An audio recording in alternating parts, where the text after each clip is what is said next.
Shoppers fed up with high grocery prices are hoping not shopping will hit grocers where it hurts.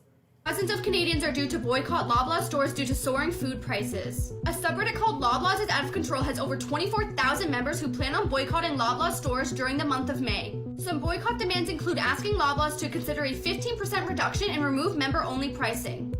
Food retail profits topped $6 billion in 2023.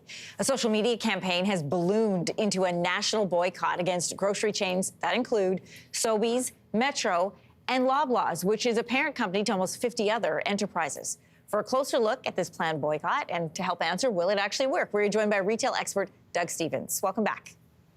Thanks for having me, Anne-Marie. We know that some of these boycotts are planned because people are fed up with the grocery prices. But let's start there, if this is actually going to work or not. So we know that it's tarnished their reputation for sure, in particular companies like Loblaws. But will it actually achieve their goal of this 15% reduction? Yeah, it's a great question, and it's sort of central to this whole story, isn't it? I mean, will this actually change policy? And this has been studied. Similar boycotts in the U.S. Over the years have been studied in terms of their effects, and what we know is this. Typically, there isn't an effect on revenues. And a lot of that has to do with the fact that consumer behavior and habits are very entrenched, and particularly in a category like grocery, where each of us is going to the grocery store about 7.2 times per month. Those habits get really ingrained. But here's the thing. What these things can do is have a media effect. And that's witnessed by the fact that here we are talking about this right now.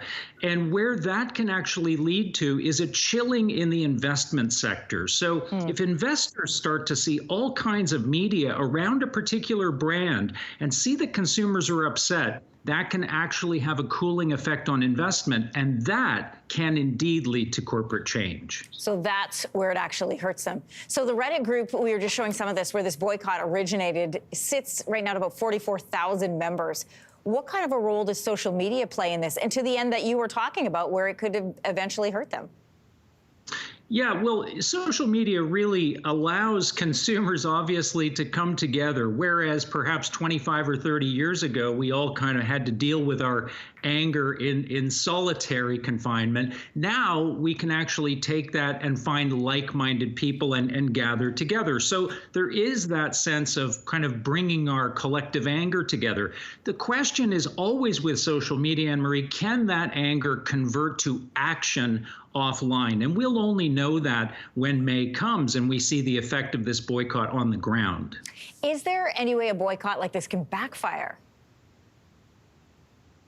It can potentially. I mean, if we assume for a second that there is, let's just imagine that there is some sort of mass exodus away from a brand like Loblaws in the month of May, other retailers could actually look at that from an opportunistic standpoint, and rather than keeping their prices low, they could actually raise their prices in anticipation of consumers walking across the street to visit their brand instead.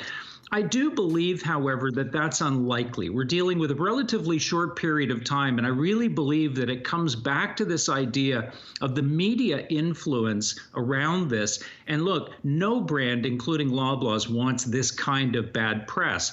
However, the other implication of this is that the more times we sort of take our outrage online and it doesn't convert to any meaningful business impact, brands can actually become inured to this sort of thing too, and they can just basically treat it as business as usual. I want to get your reaction to something. We reached out for a statement. We reached out to Loblaws for a statement. Here's what they said. Customers are noticing with more visits in our stores and many commenting in the same Reddit groups that they're getting real value at our stores, often the best across the industry. That won't change. We're going to keep working hard to deliver on our commitment to value and to rebuild the trust of grocers that have enjoyed for more than 100 years. So they say that they're reading it. We know that they're acknowledging it, but there isn't going to be any change. What's your reaction to that response? It's very comms heavy. Yeah, exactly. It's sort of the what you might expect from a typical corporate response.